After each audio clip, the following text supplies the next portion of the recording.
Hello, everybody, and welcome to yet another episode of The Owner's Box After Dark.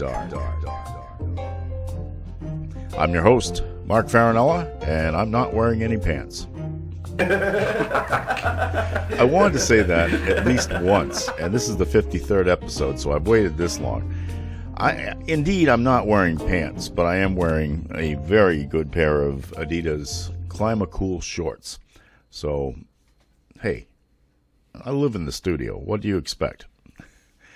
It is, as I said, episode 53 of The Owner's Box AD.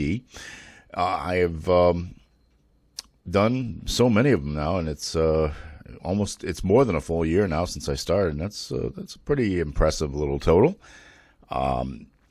It is the 21st of September, 2021, and I am recording this from the palatial confines of Fulton Pond Studios in Mansfield, Massachusetts, where we always are, Studio A. And as I said, I'm Mark Farinella. I used to be a sports editor and a sports writer and all sorts of stuff around here. You've heard it before. I don't have that job anymore. I've been podcasting for the better part of 3 years now, and I do play-by-play for local high school sports on cable TV, and that's one of the things we're going to talk about tonight, because I know it's been a while. It's been about 3 weeks since I did my last one, but I've been busy. I've been very busy, and that's what the great thing about retirement is, that you can be busy and not be busy at the same time. But when I want to sit down and do one of these things, oh God, I'm tired. So I figure I'd finally sit down, do one. I did some advanced work on it last night, so it won't be completely slapped together, although I don't have a script tonight, so I'm just going to have some fun winging it. A lot of things have happened since the last one. I'm not going to go into everything because I just don't want to repeat all of my previous podcasts. I've done a couple of the audio only, the Owner's Box episodes, and of course those are always out. They are available to you on all of the most popular podcasting platforms, and we'll get into that at the end of the show. But I figured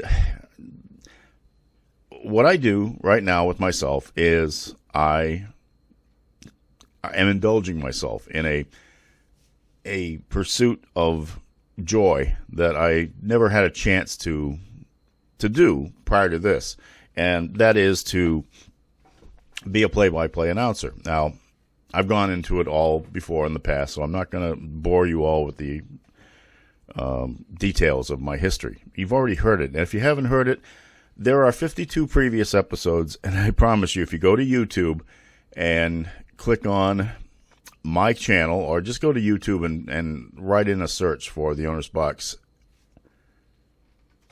After Dark, and you'll find plenty of opportunities to fill in the blanks on your knowledge of my personal life. It kicked in again this week, and these past couple of weeks, the schedule for doing high school sports is back, because we're back in the fall and everybody's playing high school sports again. By the way, this has not made an appearance in a while. Of course, this is the Hugh Hefner pipe, certainly paying homage, whatever. Now I sound like Sarah Silverman. She never knows how to pronounce a word either. This is a tribute to Hugh Hefner, because when he had the shows Playboy After Dark and Playboy's Penthouse way back many, many years ago, he'd be out in his tuxedo, wearing his, looking dapper and hanging onto his pipe all the time. I don't look dapper, and I get these shirts made up so that I can advertise the podcast. And I don't smoke anything. The pipes are pristine. But anyway, that's the deal behind that. If you notice a little hitch in the video there, I had to blow my nose. My allergies have kicked in big time during this fall. Actually, now tomorrow actually is the first day of fall, but certainly September always feels like fall. In fact, it's amazing how it kicks in right at the end of August. Even though the days have been very warm, it's definitely been a sneezing season for me. So you may see the video hitch a little bit every now and then. That's just because I'm blowing my nose. So, what was I talking about? Oh, yeah, high school sports. I work primarily for North TV, North Attleboro Community Television in North Attleboro. We have the rights to do local programming in the communities of North Attleboro and Plainville. Plainville is a member of the King Philip Regional School District, and this is about the millionth time I've explained this to all of you. And so as a result, we cover my crew, and it changes. The personnel changes from time to time. Covers the King Philip sports, and so that's what I've been doing up till now.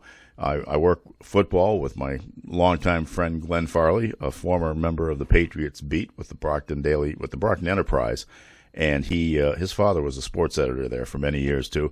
He lost his job in a layoff, as I lost mine. So for the last couple of years, we've been doing this together, and we're having a lot of fun.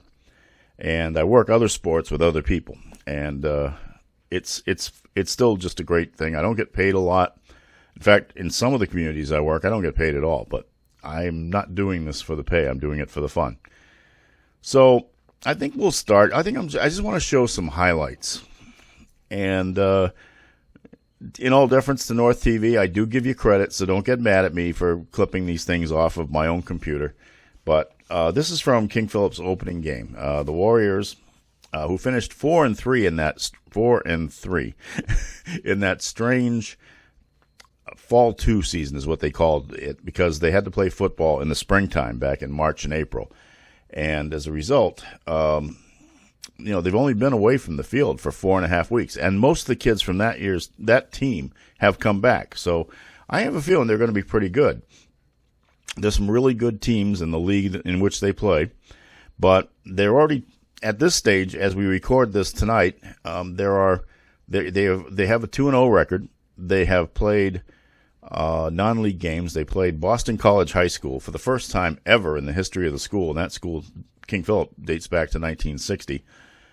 They played them in the opener, and they won that game 35-22, and that's what we'll be seeing mostly from in this one. In fact, that's all we'll see in terms of football. In the second game, we did not telecast that game. That one was played up in Needham, and the Warriors won that one 30-6. Needham is not as good as BC High. King Philip left a lot of points on the board in the first on the ground in the first half of play, but they looked good after a while. So I think that they're going to be pretty good. And on this coming Friday night, weather permitting, and I guess they're saying it's going to rain, but they have artificial turf, and Brian Lee, the coach of the King Philip Warriors, is of that old school that you play football in any weather as long as you can stand up in it. And I think that given that they have artificial turf at Arnold MacTaz Field, I think that game will probably go on. Whether or not North TV will televise it, I don't know. They don't like getting their equipment wet. So we'll see. And I'm not supposed to do that one anyway because it's North Attleboro. They bring the North Attleboro crew in, and they do the play-by-play, and they do the camera work and all that kind of stuff. So, I get a night off, but I'll still go to the game. I'll keep stats.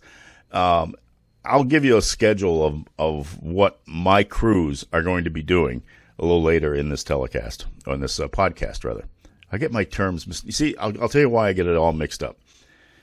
I like to call things broadcasts, but I know that's an imprecise term, and the boss at North TV, Peter Gay, always wants to correct me on that, because when I'm doing something on North TV, it's not a broadcast. It's not over-the-air programming.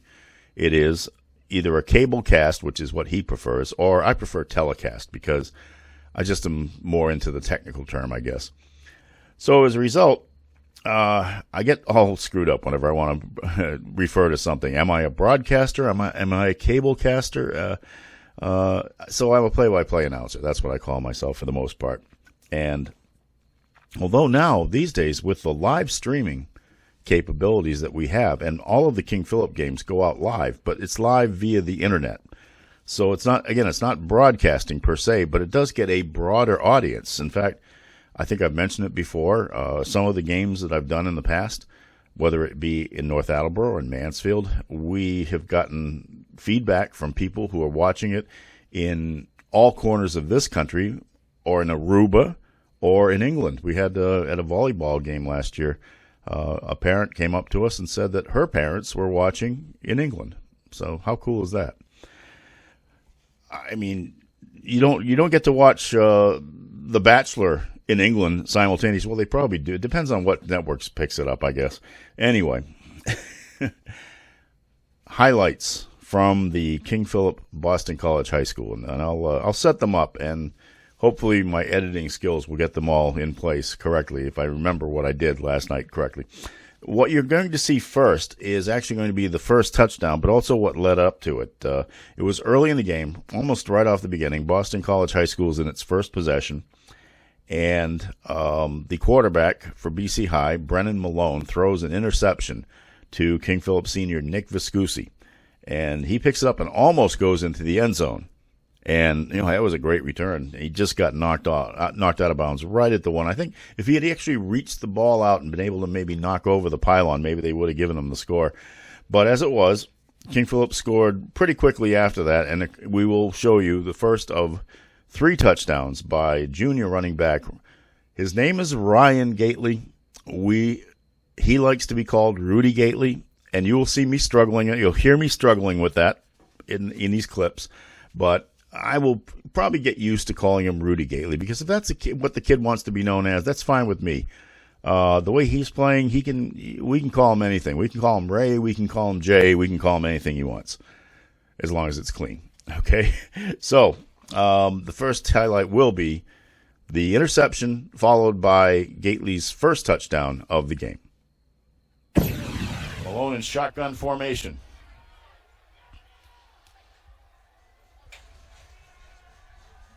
It's the snap. Fakes the handoff. Ball is knocked away and intercepted. He could go. Intercepted by Nick Viscusi.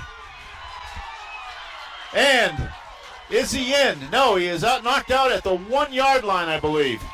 Nick Viscusi with an interception. And boy, I'll tell you, we saw that kid make a lot of plays in fall too. And he's started up where he left off. 10:21 left to go in the first quarter. And the King Philip Warriors have a great opportunity to take the lead here. Gately is the back now. Let's see what Charlie Grant comes up with here. I try to see Gately go outside here. Takes a snap. There's the pitch. Gately has the lane to the end zone, and he's in for the touchdown. King Philip strikes first with 9:34 left to go in the opening quarter. The interception by Viscusi sets up the 2 yard run by Ryan Gately, Rudy Gately. We'll call him that because he likes it. And King Philip is leading 6-0, and out comes. Okay, that was the first one. King Philip got the ball back pretty quickly thereafter and got another touchdown. And this one again by Rudy Gately.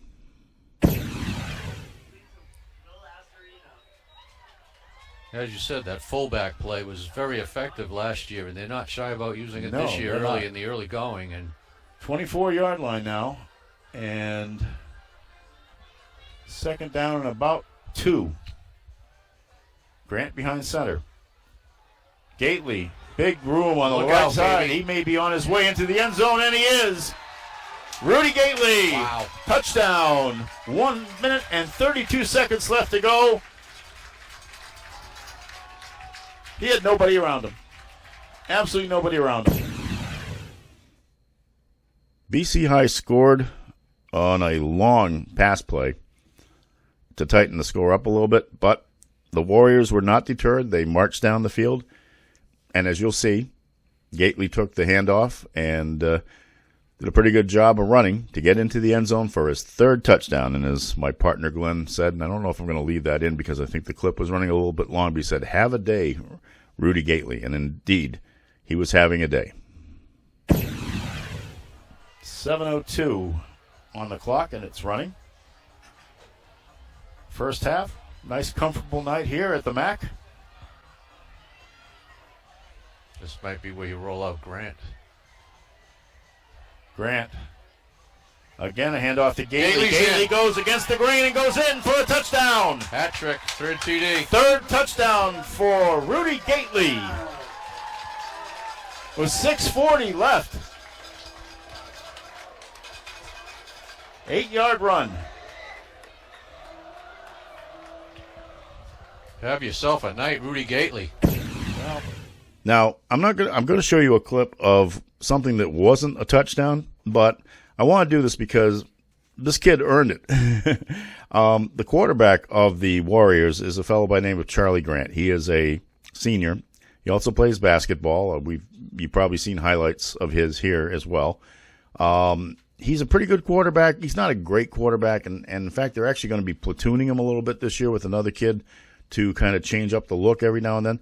He's a great game manager, but what I really like about the kid is that he also plays the nickel cornerback on defense, and he's one of the key performers. Whenever the other team is in an obvious passing situation, and basically BC High was in an obvious passing situation on every single down in that game, Charlie Grant checks in as the nickel corner, and he usually makes plays. And here's an instance. This was actually his second interception of the game, but it was the only one that counted.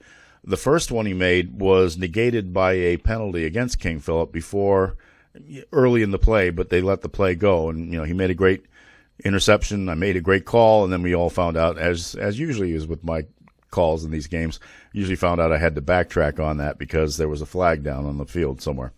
This time, Charlie got to keep the interception, and you'll see. It was a tip ball. He got it, and he's off to the races. Commonwealth of Massachusetts, and we'll give his name after the play. Malone looking to throw. Oh, picked! And it's picked and up. He's got some room. Right. He might be gone. That's Charlie Grant again, and he's knocked out of bounds. Charlie Grant, will he get credit for this one? This one will count. Clanged off the hands of Garrett and right into Charlie Grant's hands. And now Nathan Carney's got a cramp. Get the water out, boys. That one will go down in the books. Well, Charlie Grant has done his share of running tonight, and that play by Charlie Grant led to King Philip's fourth touchdown of the game. And this is senior Jonathan Joseph running what they call the jet sweep. Basically an end around, he sets up as a wide receiver on the other side of the field, comes around, gets the handoff, and is able to gain a good head of steam as he hits the line of scrimmage. And with some good blocking, he can turn that into a touchdown, as he did on this play. Excellent play, and another touchdown for KP. Big defensive play by Charlie Grant. That was because BC High was within striking distance of making it a one-possession game again. And this time I got to call him making the interception and still having it, as opposed to the first one, which was taken away by a penalty or before the play. All right, so 3rd and 6 here for the Warriors. Grant under center. End around, jet sweep. Beautiful. That is Jonathan Joseph. He's got a blocker in front of him. He's gone. Jonathan Joseph on the jet sweep with Hunter Hastings in front of him, and the King Philip Warriors put another score on the board with 48 seconds left to go in the quarter. Great play call. Tell you that. Great play call. How many yards was that, Glenn? 34. 34 yards. And finally, from the football game, the last touchdown for King Philip came from senior running back Crawford Kantav. Now, he kind of started out I think a couple of years ago as a promising young running back, and he still is a very good one, but don't get me wrong. But other people have emerged now, too, so he's going to be playing a little bit of a different role this year. He may be the lead back, but he may not be, depending upon the situation. Gately could end up being in that role. But what he might do is he might set up as a slot receiver as well and be able to use a lot of his skills that way. And he's also a mainstay in the defensive backfield, so he's done very well there. And what you'll see on this is that he's going to score King Philip's last touchdown on a nice little kind of against the grain type of thing. He will make it into the end zone on a nice long run, and that will basically give King Philip the cushion that they needed to get through this game. Warriors taking their time in the huddle here. Yeah, watch Grant come up and just work the clock. He's very well schooled. Just taking time off the clock. Long Joseph count. Split wide to the left. Long count. Handoff is to Kantav. He's going to try to break it around left end, and he does. Kantav is on his feet. He sheds a tackler. He is going to go in for the touchdown. Crawford Kantav. Glenn, what was the distance on that one? 42. 42 yards. And that, I would say, is probably the knife in the back. Yeah, I don't want to. And that was the score of that one. 35-22 was the final. King Philip off to a great start in their 2021 season. Now, I want to show you one more clip. It's not from a football game. It's from a soccer game. Now, I do other sports as well. Not as well. I do football and basketball the best. I've been endeavoring to learn how to do soccer, field hockey, volleyball. I do baseball and softball, not bad too, but I didn't have much of an opportunity last year because we only covered one game of each. But soccer is kind of it's kind of a new thing for me, and people who know me know that I have not really been fond of soccer in my lifetime. It's not something I grew up with. Remember, I'm 67 years old. That soccer was something Americans just didn't play in the 1960s and 70s. Well, maybe they did, but we just didn't pay attention to it.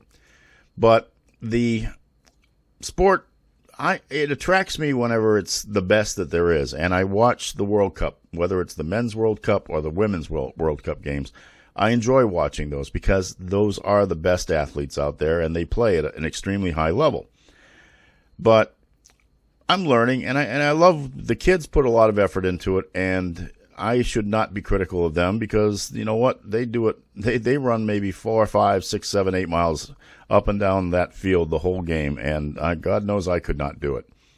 So, and also they have pretty good skills. And remember, in the pandemic season, the rules were changed a lot. The kids couldn't do the things that they grew up learning how to do. Headers were not part of the game. Defensive plays. In soccer, you're not supposed to be in heavy contact with people, but you can, slide into the ball. You can make some contact. You can kind of joust for the ball a little bit. If it's brutal, they call a foul. Even something as simple as the goalkeeper kicking the ball into play. Last year, it couldn't go over the 50-yard line. But this year, and then the only reason why they did that was that they wanted to limit headers and things like that. They couldn't throw the ball in. You know how they throw it in on the sidelines? They figured if you touched the ball, you were going to get COVID. So everything was a kick in, even though people were touching the ball in every other sense of the word. So it just, it didn't make sense to half of the rules that they put in last year. Well, they're back to playing the real rules. And so, as they call it the beautiful game, now I can see sometimes why they do call it that way. Because when it's done well, it's really it's very nice to watch. Now, the worst part about my calls of these games, that especially whenever there's a lot of people in front of the goal, I struggle at seeing it. I mean, as you can see, I wear these things. I have to basically use binoculars to help me out a little bit from the press box. We don't have a monitor, so I can't see a replay and then get the goal call right. So sometimes I just miss one. And I did miss the first one of this game. King Philip this is a game against Stoughton.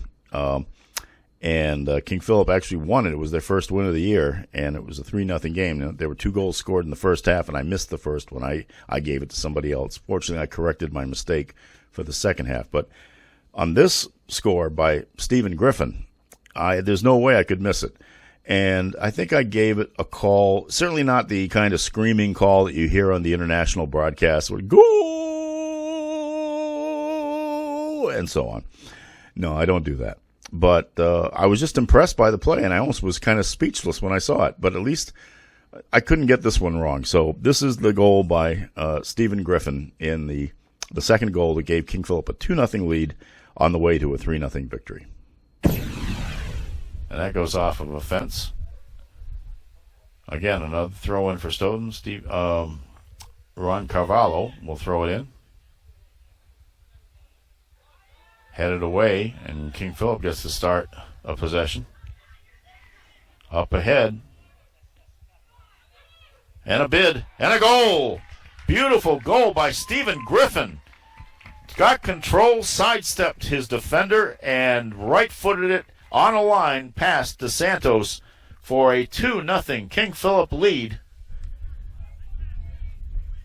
And that was terrific. That was a beautiful kick. And they'll call that. That was pretty. Okay, those are the highlights. I want to give you a schedule of what I'm doing. So if you want to see any of these games for whatever reason, you can do it.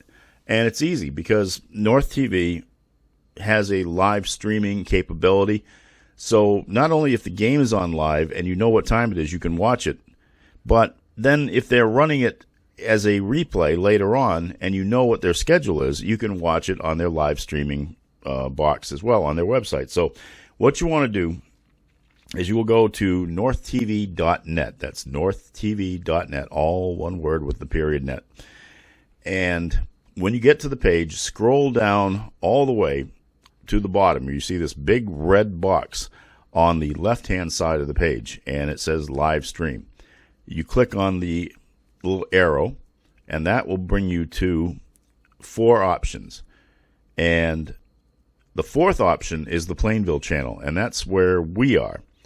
So here's the schedule of the games that I'll be doing in the weeks to come. Okay, and I just have to call it up on my phone so I can match the graphics to it, and it'll take me a few seconds here. The schedule for what we're going to be doing. As I said, this is being recorded on the 21st of September. I hope to have it out tomorrow, which would be the 22nd. I'll have to do it early in the morning if I don't get it out tonight, because on the tomorrow afternoon at MacTaz Field in Wrentham, the Warriors girls soccer team will be taking on Sharon. That's a 3:45 start, and that will be a game that I'll be doing with a local soccer official. His name's Martin Grealish, and he provides the color commentary. Now, you didn't hear him in that soccer segment I did before because he didn't make it to that game. I had to do that game by myself. I can't think of anything worse for a soccer fan than to have to hear me for 80 minutes of play, trying to fake my way through it. Martin's very good. He helps out a lot. Okay, on the 29th of September, there will be a volleyball match between the Southeastern Regional Vocational Hawks and the Tri-County Regional Vocational Technical Cougars at Tri-County in Franklin. We also do Tri-County games. We do Bishop Feian games as well. I don't normally do Tri-County games, but in this instance they need it. So me and my good friend and broadcast partner for basketball and volleyball last year, Alex Salaki, will be doing that one. That's a 5 o'clock start. I'm not absolutely certain that one's going to be live, but if it isn't, at least it'll be archived and it'll be available for viewing at some point. On the 4th of October, Martin and I will be back for a girls soccer match between King Philip and Oliver Ames. That will be at 3:45 at King Philip. On the 8th, a doubleheader in 2 different sports. Glenn Farley and I will first be watching a field hockey game between King Philip and Franklin, and that will be a 3:45 start. And then at 7 o'clock, the football kicks in. The Attleboro High Blue Bombardiers will be coming to MacTaz Field to take on the King Philip Warriors, and we'll be doing that game live. So a lot of action on that particular day, and Glenn and I both, we're not, let's just put it this way, we're not field hockey experts either, but we'll do our best. Understand, this year, again, last year, field hockey got changed radically by COVID rules. Field hockey was allowed to have only, 14 players on the field, 7 on each team, including the goalkeepers. The sport usually has 11 per side. So it was a much more wide-open game, but the reason why they did that was they wanted fewer people on the field to lower the possibility of infection. Now, they didn't do that to any other sport. They didn't do that to football. They didn't do that to basketball. They didn't do that to soccer. Very strange that field hockey got picked on there, and I'm glad to see that they've got the real rules back this year and that the kids can participate. And the ones that didn't get a chance to during the pandemic year, my heart goes out to them because that wasn't really fair, I don't think.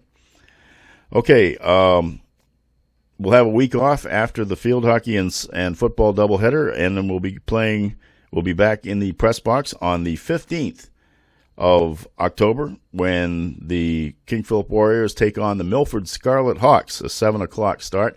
Milford is a surprising team this year. Usually they've been kind of a doormat since they joined the Hockomock League about a decade ago or so, and but they look like they're pretty powerful, and that could be a huge game. Then we have one more field hockey game. Glenn and I will be doing the King Philip girls against Mansfield, a 5:30 p.m. start on October 19th. The last football game before the playoffs could be huge. King Philip, currently undefeated. Mansfield, currently undefeated. I think there's a fairly good chance both of those teams could still be undefeated by the time we get to October 29th.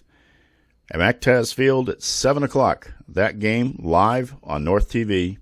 Glenn Farley and me on the call. That should be an excellent one.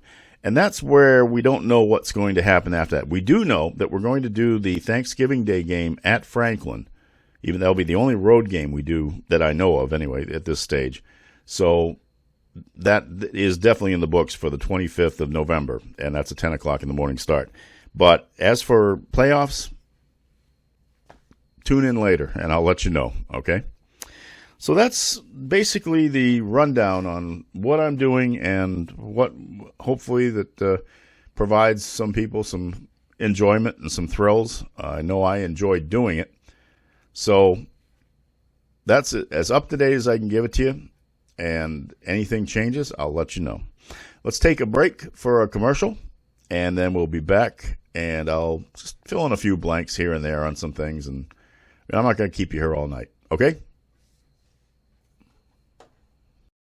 3ヶ月間は研修ですから。はい。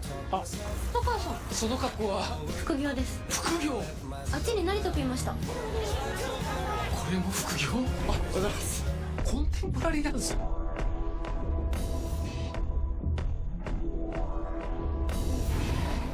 自分の世界が広がりました。本業にプラスにもなりますし。なるほど。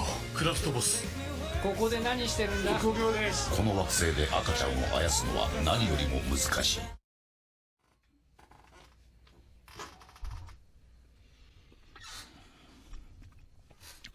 Hello again. I'm back. Just chowed down on a York peppermint patty. You know, I should charge these people for these commercials.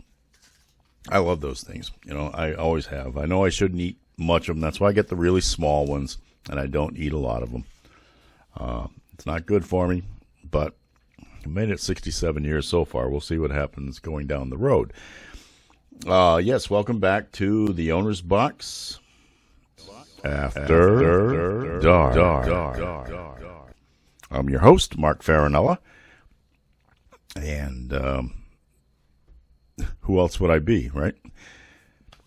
It is the 21st of September, 2021, as I record this. It's a Tuesday night, and it's a little warm in the house. I've got the air conditioning back on. Can't wait till it gets a little bit cooler on a steady basis. It's a trade-off, though. I mean, because all right, right now I am getting, let's see, my electric bills are about $250 a month because of the running of the air conditioner. Now, those will go down to about $80 a month when I get into the winter. But unfortunately, that's when the heating oil kicks in. And yes, that kills about $430, $450 a month. So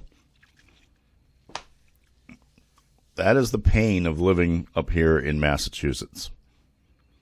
The beverage of night, a little bit of a change lately. This is not Diet Dr. Pepper, but it is the Dr. Pepper Zero Sugar version.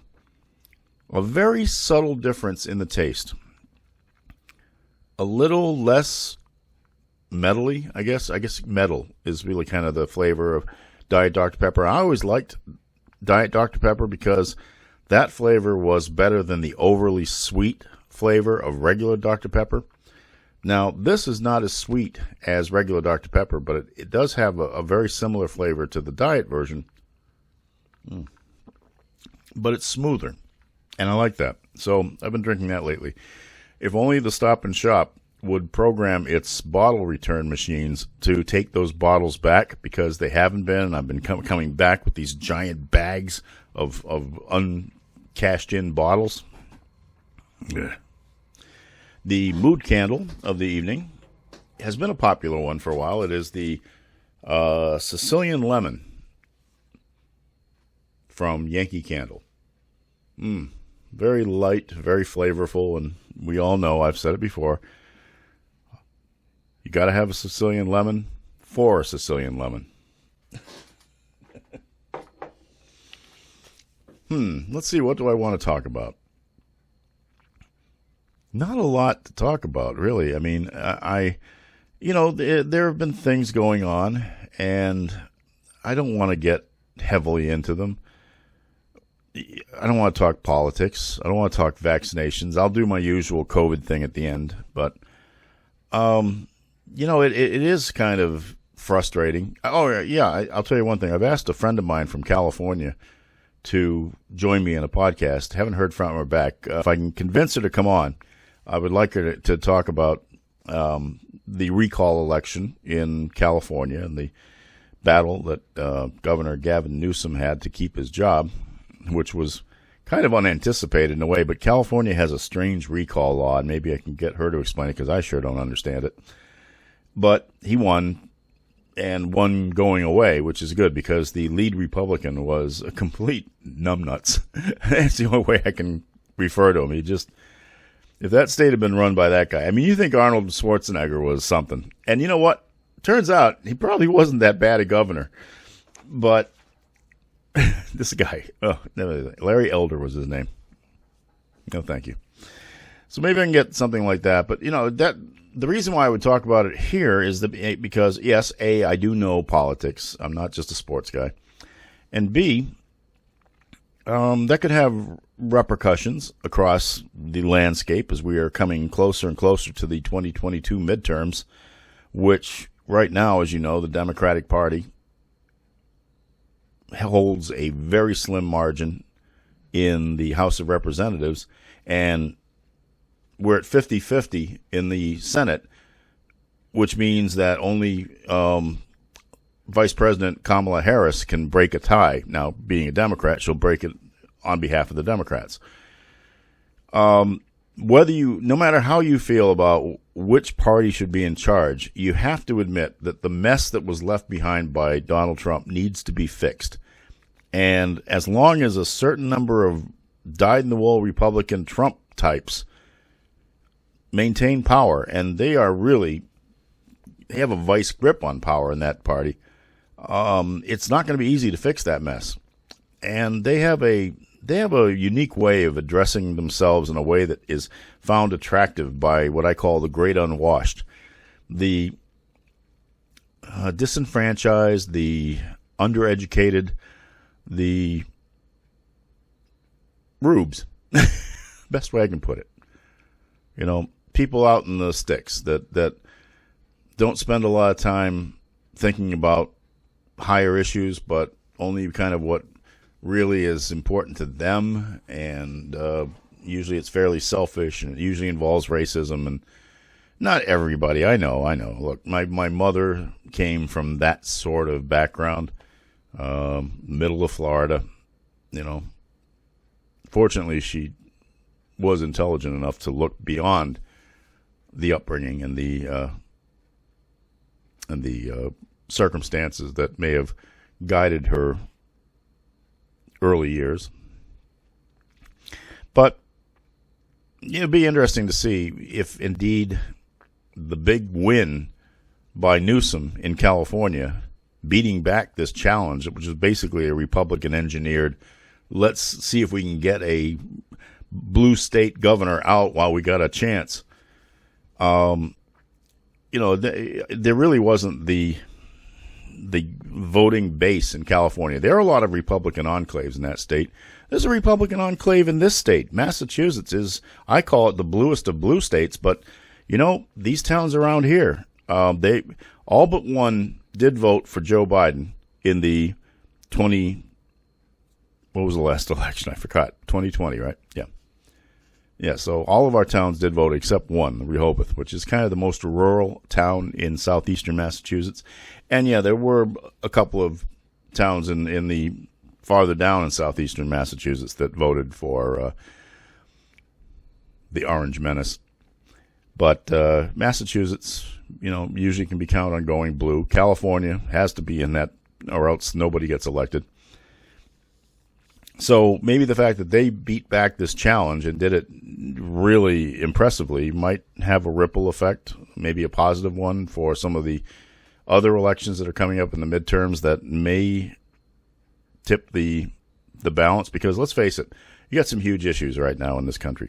And the worst one, I think, is the way that the Supreme Court has become so packed with Trump people that the Democrats have to think about adding justices to even things off, because these appointments are for 40 years or more.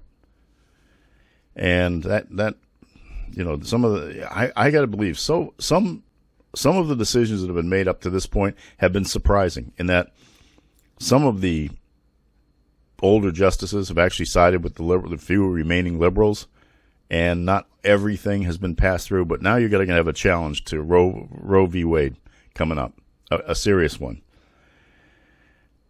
And that, let's face it, I can't address that from a position of personal knowledge because I'm not a woman. I can't have a child.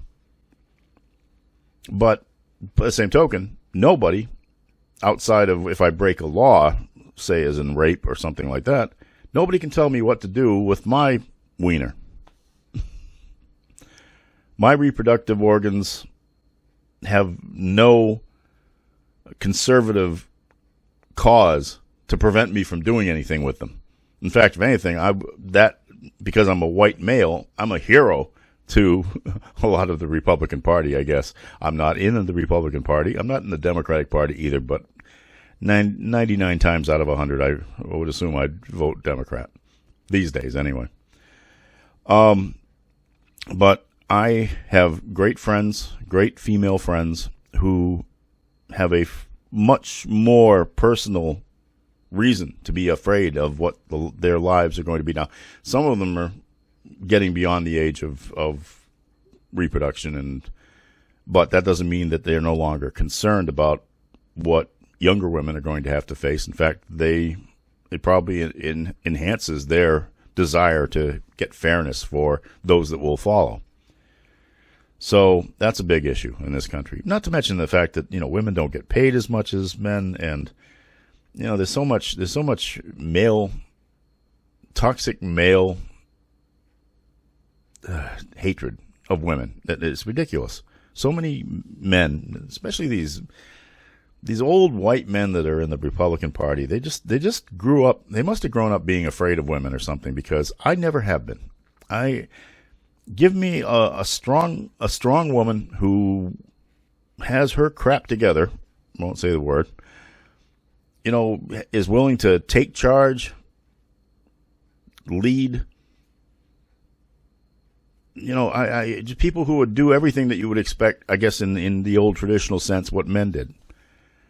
They have every right to do that too, and yet they are enjoined by lower salaries, lower regard in many ways. It's just not fair. It is absolutely not fair. And it has to be addressed at some point. Look, we are in 2021 now. Remember the 1960s when people were trying to push the women's movement, and it started getting a nice head of steam? And yeah, there have been changes, and there have been things that are positive, and certainly in the realm of sports, Title IX is something that has revolutionized the landscape. I wouldn't have a job, basically, if not for the fact that women's sports became a real thing. And I actually found something that I loved covering, and still do, for most of my life. Because, I saw something in these women, too, that maybe it was a little personal. They were always at a disadvantage. Well, I was, too, in a sort of way, because I wasn't as good as my friends who were my other male friend athletes. And I felt like I would never get a fair shot because, well, I didn't deserve it. I was not any good. But then I would see these kids playing, these girls, and they were all so skilled and getting better. And once they got better coaching, they were getting even better and better and better, and yet they still got the short end of the stick. Bad playing times, not as much equipment. In 1972, even Richard Nixon saw enough to be able to do something about it, and so that's when Title IX was passed as part of the Educational Reform Acts of that year. And oh yeah, Republicans hate it, and even today's Republicans, of course, they think Dick Nixon was a liberal. So, but they it's not the kind of thing that they want women barefoot, pregnant. I have never seen A Handmaid's Tale, at least the television series, because I have not spent the money for, what's it on? Apple Plus, I think, is it? Yeah. Or no, it's Hulu. That's right. I have not spent the money on it. I really should.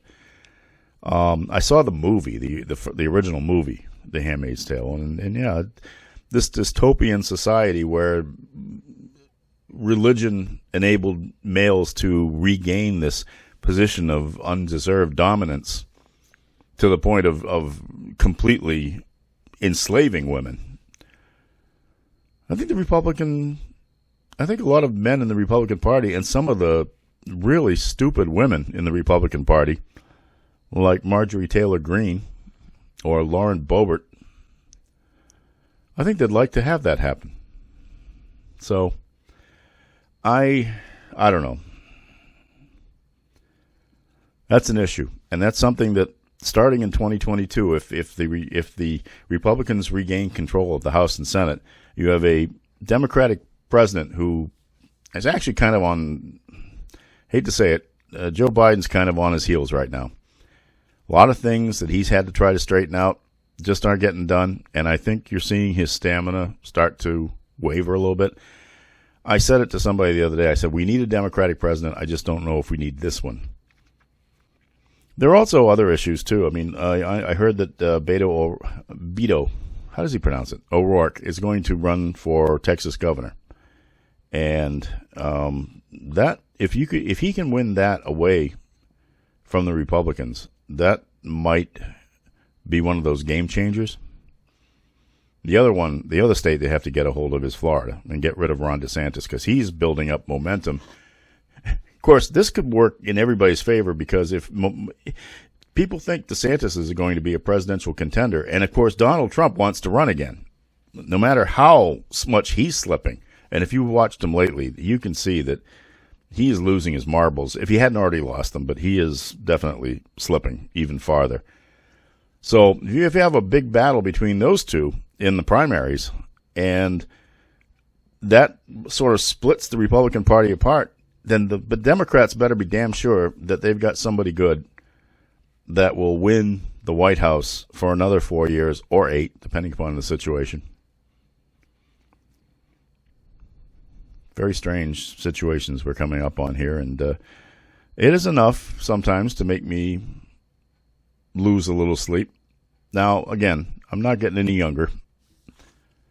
I may not be around for some of the terrible things that might happen going down the road. I'm an eternal optimist. I'd like to think I'm going to be here for at least 20 more. Okay? Yeah. Stop eating the York peppermint patties. But that doesn't mean that... I always felt that Donald Trump in office was a guy that he didn't care what happened after he was gone, because the only thing that matters is while he's here. So he had no care whatsoever for posterity or for what the world might be like after his death, which can't come soon enough. That's terrible. I apologize to the folks at YouTube. Please do not remove this from your ranks. It is not meant to be a threat. But I certainly wished he was not part of the discussion going forward, because we need better. We need much better in this country. All right, enough of the politics.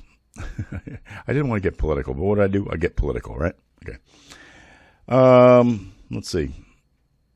There are things I every now and then I want to talk about. I should jot these things down. I want to get a popcorn air popper. How's that for a segue?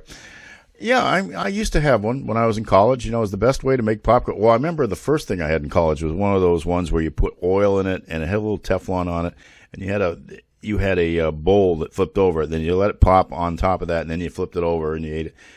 I could never wash that thing right while I was in college. I was in a dorm room that didn't have a sink. It didn't have, I wasn't in a suite. I was actually for a while, I was actually in a converted lounge, dormitory lounge on a floor, because we had a housing shortage at Northwestern. But, I was thinking I'd like popcorn, and I don't want to get it all gooed up with a lot of stuff that adds calories. So maybe if I get an air popper again and just, pop some nice dry popcorn, a little salt, give it some flavor. But look at them. They're not that expensive. They're only like about $27. Oh, you get a Cuisinart, and that thing costs like $78, and it's the same thing, just with a fancier cover on it as a Hamilton Beach. So I haven't gone out for that. I'm kind of thinking that I might have some infrastructure costs here at Fulton Pond Studios in the future, because a few things every now and then pop up. I need a new vacuum cleaner for sure. Definitely got to get one. They're all pretty expensive these days, and I don't know if I like the ones that don't have a bag in it. You have to empty them out yourself, and then the dust comes out and all that. I don't know. I've not done it, so I really don't know what they have. I'm running off of an old Auric that my mother had, and I think I'm just about to run out of the bags. The Hoover that I had when I was living in Foxborough finally gave up the ghost. That thing was about 20 years old, so it gave me some good service. Thought that my washing machine went out the other night, but no, it was just it tripped the circuit breaker. I had tried to start it up again when it was loaded after it kind of shut itself off because there was an unbalanced load, and I'd gone out, so I didn't know that until about 3 days later. But it's okay. Tell you one thing, I have a relic of the 1980s in my kitchen. It is a portable Maytag dishwasher. It's on wheels. It's a huge dishwasher. It's a real full-size dishwasher, but it's on wheels, and it hooks up to the sink, to the faucet with a hose with a little attachment on it. And my mother bought it in, I think, 1983, 84, somewhere around there. And for the longest time, she didn't even use it. She just stored stuff in it. So when I took over the house, I said, I hope this thing works, because I hate doing dishes. And it does. And I moved in here in 2014, and it has worked quite well. And I use it a lot ever since. But, it's got to be on borrowed time. Now, again, I'll give credit to Maytag. They knew how to make things in those days, and certainly this one's hanging in there. But I just don't know at this point if that's going to hang in there much longer. And, to get another one right now, if you got a replacement for one that was built into your shelving and your counters, about $250. You can get away with one. You buy one of these movable ones, $800 at least. I'd have to redo the kitchen because I don't have room. When they redid the kitchen in the 1980s, my mother didn't want a dishwasher. She instead got this dual basin sink. She hadn't needed a dual basin sink in this house since I stopped bathing in it when I was like a year and a half old. That's where where they used to bathe me, was in the sink. You couldn't do that with a kid nowadays, because the kids, we all like to grab onto things. So yeah, if I'd grab the thing and the hot water would come in, ugh. But yeah, she kept getting these sinks, and there were no other kids to bathe, and we shouldn't have done that anyway, So, yeah, that would be expensive if I had to do that. So I'm not sure I want to do that. And I'm still mowing the lawn. My knees, both of them are killing me, but my left knee is getting stronger. It's not as bad as it was. It hurts afterwards. I get the ice out, but at least I'm stronger. I can walk. I have been doing the lawns. I'm trying to stretch it out to about 10 days, at a time. So, and at times in the backyard especially, that has been a challenge because it gets really thick out there, and I've had to empty it several times, the bag that I have on it. It's just, you want to talk about fun. You know, if you're dealing with hay fever allergies and you're doing all that and you're getting the grass all over you and it's wonderful, whoopee. So, yeah, we're getting closer to the time. I've already noticed it in the front yard. I think in the front yard it's slowing down more than so in the backyard. But I think I'll still be mowing it right up until probably the first week of November. So one more month, probably about 3 or 4 mowings. So I got to get the exercise somehow. Everybody says to me, Mark, why don't you just hire people to do it?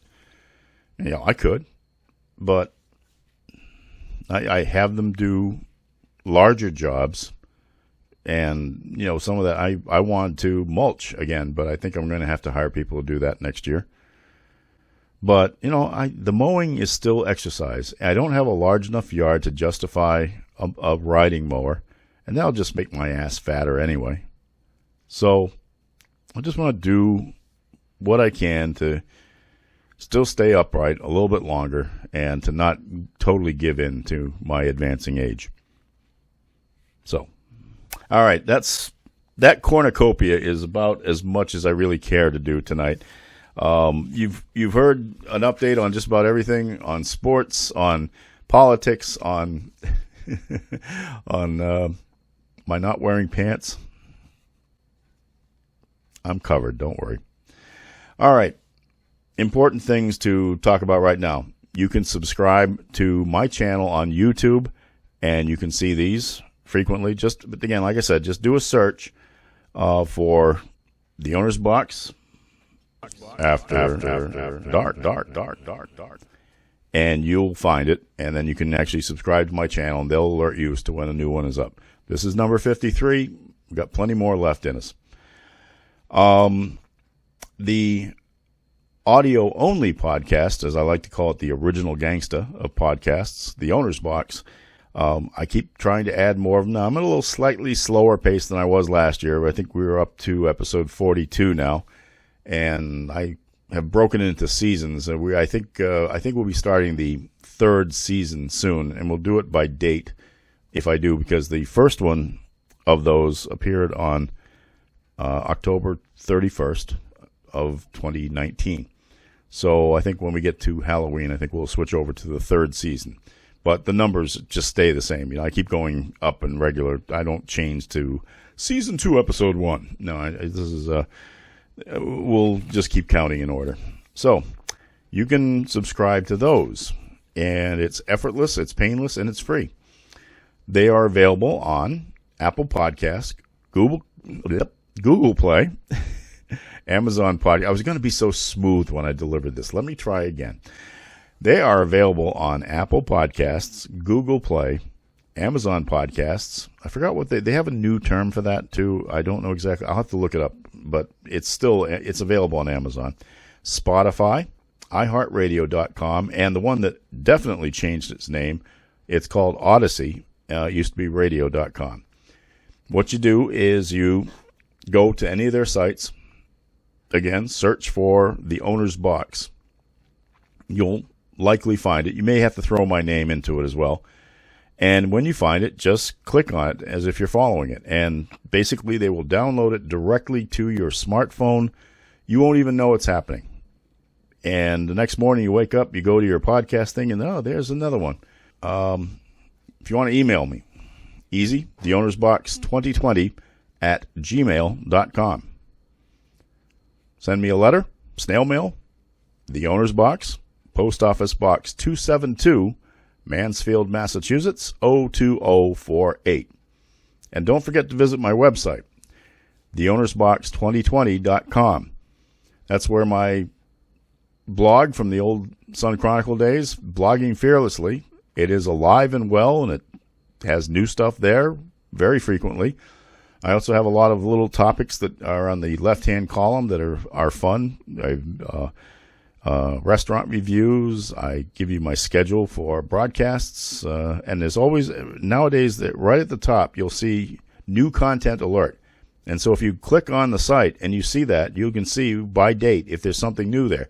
If there's nothing new or hasn't been for a couple of days, then yeah, go do something else. But I figured that would be a service to everybody. So the last topic of the night, COVID. You know it.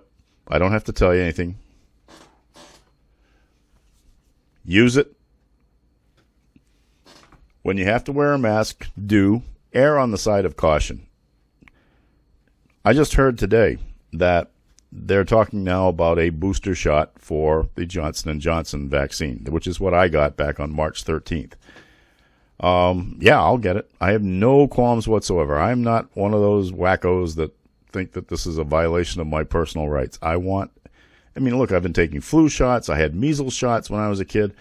I had the polio vaccine. Thank God that we didn't have this kind of attitude around in the 1950s when polio was just wreaking havoc with the youngsters of America. How many of you remember the March of Dimes? Okay, not many, I'm sure. If you're my age, you remember it because the March of Dimes was how people contributed from a very small area of means to the larger effort to eradicate polio. You got a sleeve, and there had little slots in them. And when you could, you put a dime into them. And when you got through with it and you filled it up, you either brought it to the police station or the fire department or someplace like that, and they would send it on to the national fundraising organization. And that was it. It was called the March of Dimes to end polio. Remember, a dime was a little bit more valuable in 1954, 56, 58 than it is now. But it was a grassroots means of attacking something, and people did it wonderfully here in this country. And nowadays we have rednecks complaining about how Bill Gates is putting microchips in your brain from vaccines. People say that science is against God's work. Now, if God was against science, he wouldn't have created it, and he wouldn't have created people who can understand it. It's so easy to think that.